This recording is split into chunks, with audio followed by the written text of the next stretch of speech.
अल्लाह ताला ने कुरान पाक में ना अपनी इबादत के बाद अल्लाह ने माँ बाप के साथ एहसान का हुक्म दिया। हमारे मुआशरे में बदकिस्मती का आलम ये है, आप देखेंगे लोग माँ बाप के साथ किस तरह रिएक्शन करते हैं।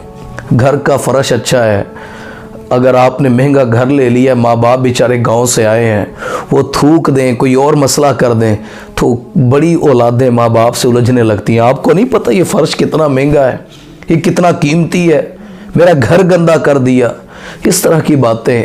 हालांकि ये माँ बाप वो हैं, नबी पाक सल्लल्लाहु अलैहि वसल्लम ने फरमाया कि कोई शख्स जितनी भी नेकियां कर ले, हत्ता कि ये हदीस में आता है एक शख्स ने अपनी माँ को कंधे पर बिठाकर उसने हज पर ले गया, तो उसने आकर पूछा कि जी मेरा क्या ये जो माँ ने मुझे पैदा किया एहसान है मुझ पर, क्या ये मैंने एहसान उतार दी है?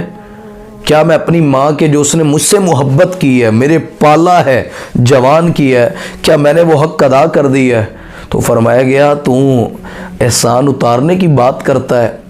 तेरी वालदा ने, तेरी माँ ने जो तुझे पैदा करते हुए जिन तकलीफ़ की वादियों से गुजरी है, तो उस एक तकलीफ़ का भी कर्ज अदा नहीं कर सका ये इतना मामला करके।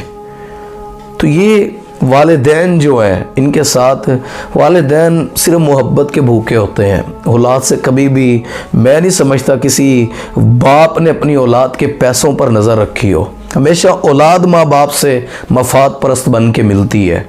आप देखें तो इस्लाम इस चीज़ के बारे में इतनी सख्त वईदें करता है।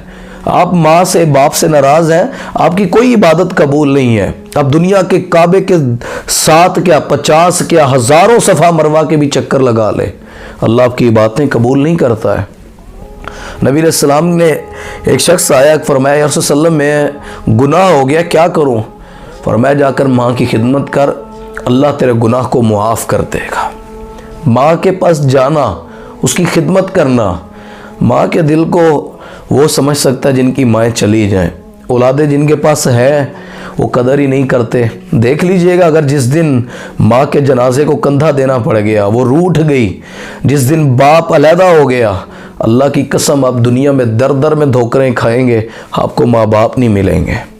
मैं ये कहता हूँ, अगर फॉर एग्ज़ाम्पल मैं दौलतमंद हूँ, मैं बाज़ार में पैसों की गठियाँ उठाकर मनपसंद की चीज़ें ले सकता हूँ, जो चाहूँ पहन सकता हूँ, जो चाहूँ ख़रीद सकता हूँ, हत्ता कि मनपसंद बीवी भी इंसान हासिल कर सकता है। लेकिन आप लाखों की दथियाँ, करोड़ों का बैंक बैलेंस ले जाएं, आप बाज़ार में ऐलान करते फिरें कि लोगों मुझे माँ चाहिए, मेरी माँ लौटा दें, अल्लाह की कसम आप अरबों रुपया ले जाकर भी कभी माँ बाप को नहीं ला सकते हैं।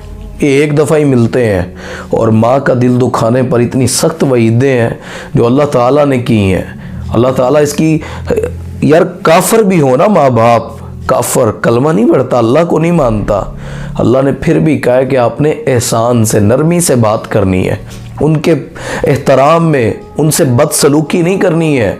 इसकी सबसे बड़ी मिसाल तो इब्राहीम अलैहिस्सलाम की है। इब्राहीम अलैहिस्सलाम, अल्लाह ताला ने उन्हें जिस घर में पैदा किया, बाप बुतों का पुजारी है। इब्राहीम अलैहिस्सलाम पैगंबर है, जद्दुल अंबिया है। लेकिन जब बाप से बात हुई, कुरान खोलें, जहाँ पे अब्बा जी को बुलाया तो क्या कहा? या अबाती, है मेरे अब्बा जान, या अबाती, है मेरे अब्बा जान, या अबाती। अल्लाह ने औलाद दी ना जब इब्राहीम को अपनी, तो जब छुरी चलाने का अल्लाह ने ख्वाब दिखाया तो इस्माइल बेटे को पूछा कि मैंने ये ख्वाब देखा है, तो औलाद ने आगे से क्या कहा? फरमाते हैं कि या अबतिफ अलमा तो उमर, वो बेटा भी आगे अल्लाह ने फिर ऐसा दिया जिस तरह बाप अच्छा था।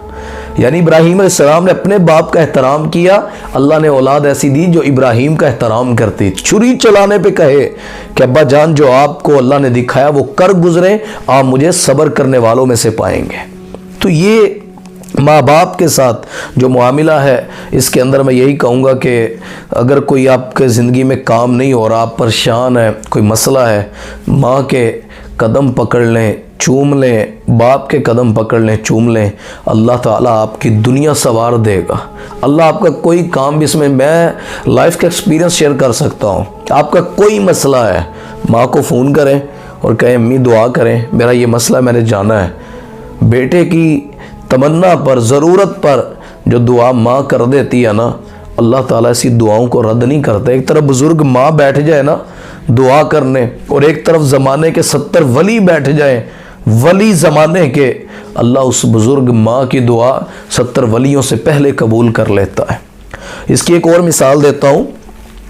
नबी अलैहिस्सलाम ने एक शख्स को मदीना में ऐलान किया, फरमाया कि एक शख्स आएगा अवैस करनी, सहाबा से कहा कि जब वो आए तो उससे अल्लाह के हजूर अपने लिए दुआ करवाना, उस शख्स से। अब सहाबा कौन है? अबू बकर, उमर, उस्मान, अली, तलहा, जुबैर, अकाबरीन सहाबा, खुद वो इतने नेक हैं। नबी अलैहिस्सलाम ने उनसे कहा कि जब वो अवैस नामी शख्स आएगा आपने उनसे दुआ करवानी है। तो नबी अलैहिस्सलाम ने जब इतनी बात की, हत उमर के दौर में आया, हत अली भी साथ गए, हत उमर भी साथ गए, अवैस को ढूंढा, कर्न कबीले का सा बुलाया और कहा कि अवैस हमारे लिए दुआ कर। उसने कहा खलीफा, आप नबी अलैहिस्सलाम के खलीफा हैं, उम्र फारूक है, अल्लाह ने आपको मुकाम दिया है, मैं आपके लिए कैसे दुआ कर सकता हूँ? फरमाया दुआ कर, हमारे नबी ने हमें फरमाया है कि अवैस अल्लाह के सामने हाथ उठा दे, अल्लाह कभी अवैस के खाली हाथ नहीं मोड़ता है। इतनी बड़ी बात सहाबी ने जब वजह पूछी हज़रत उमर से, उस शख्स ने, ताबी ने वजह पूछी, अवैस ने कहा कि ये क्यों, मैं खर मेरा मुकाम इतना। कहा कि नबी अलैहिस्सलाम ने फरमाया था अवैस ने अपनी माँ की खिदमत इतनी की है कि अल्लाह ताला उससे इतना राज़ी हुआ है। फरमाया कि अवैस तू आसमान की तरफ हाथ उठा दे, अल्लाह तेरे हाथों को खाली नहीं मोड़ता है। आप किस चीज़ों में, किन के साथ मुकाबला करके, आप अपनी औलाद के साथ, आप अपनी बीवी के कहने पर, आप दुनिया के कहने पर। मैं कहता हूं कि माँ बाप काफर भी हैं तो आपको उफ करने का अल्लाह ने इजाज़त नहीं दी है। आप उनसे सिर्फ अल्लाह के मामले में लड़ सकते हैं, लेकिन अगर अल्लाह का मामला नहीं, आपका ज़ाती है, तो आप गलत हैं। आपकी अल्लाह पकड़ करेगा, आपकी नेकियां तबाह कर देगा, आपकी कोई नमाज कबूल नहीं। आप मर जाएं, आपको कब्र के अंदर अल्लाह ताला उस तरह मोमन वाला मामला नहीं करेंगे। जिसकी माँ नाराज़ हो उसकी कब्र नहीं संवर सकती है, जिसका बाप नाराज़ हो अल्लाह उसकी कब्र नहीं संवार सकता है। वबिल वालिदैनी एहसाना, अल्लाह ने अपनी इबादत के हक के फौरी बाद बाप का, माँ का, बाप का अल्लाह ने हक बयान किया है।